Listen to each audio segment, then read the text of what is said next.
Welcome to the channel Technology with Purpose. Today, we are going to learn about the for loop in LabVIEW. We will study the basic understanding of the for loop, so let's get started. I am going to open LabVIEW now. I am not going to create a new project, but I will create a new virtual instrument, 6 file instead. Now that we have both the front-end and back-end windows open, let's arrange them for better visibility. I am going to take the for loop from the functions palette. There are many structures available, but today we are focusing on the for loop, so let's select it. You can see that there are two terminals available with the for loop. One is in, which is outside the loop, and the other is I, which is inside the loop. I'm sure you know what I stands for, but let me quickly review it for you.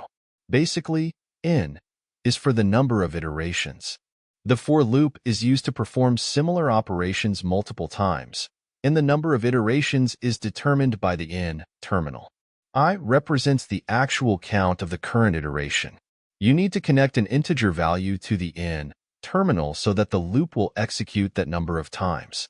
You can also check the help details of the for loop here. Let's take a numeric constant and check how this loop behaves. For this, I will use the number 2 and see what happens when it is connected to the in terminal.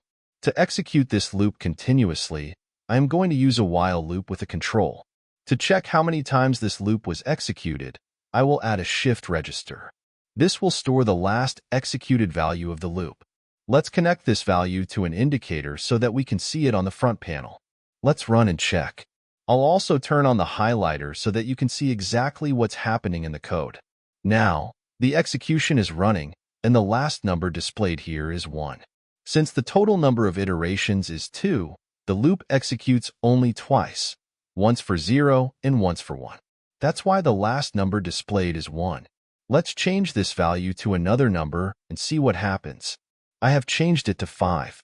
Now, you can easily guess what the displayed value will be. Yes, it is 4, because the loop executes 5 times, from 0 to 4. There are some other features available in the for loop. Let me right-click on the for loop, and you'll see an option called Conditional Terminal. I am selecting it now. You can see that a new stop button has appeared inside the for loop. This is used to stop the loop based on a trigger condition, irrespective of the number of cycles. Let's see how it works. I am going to stop the loop when the number of iterations exceeds 2. Now, even though the loop count terminal is set to 5, the loop will stop early due to this condition, and the last value will also change. Let's run it and check. Now, you can see that the last value has changed from 4 to 3. This is due to the intermediate stop condition. Now, let's explore other ways of defining the loop count for the for loop. When we use an array as part of the processing variable for the for loop, the total number of elements in the array automatically determines the loop count. Let's see this in action. I am creating an array of numeric values here and connecting it to the for loop. After connecting it, you'll notice that the symbol changes to tunnel mode, which acts as an indexing number for the loop. Now, I am going to index this array and loop through it to see what values are stored at each index.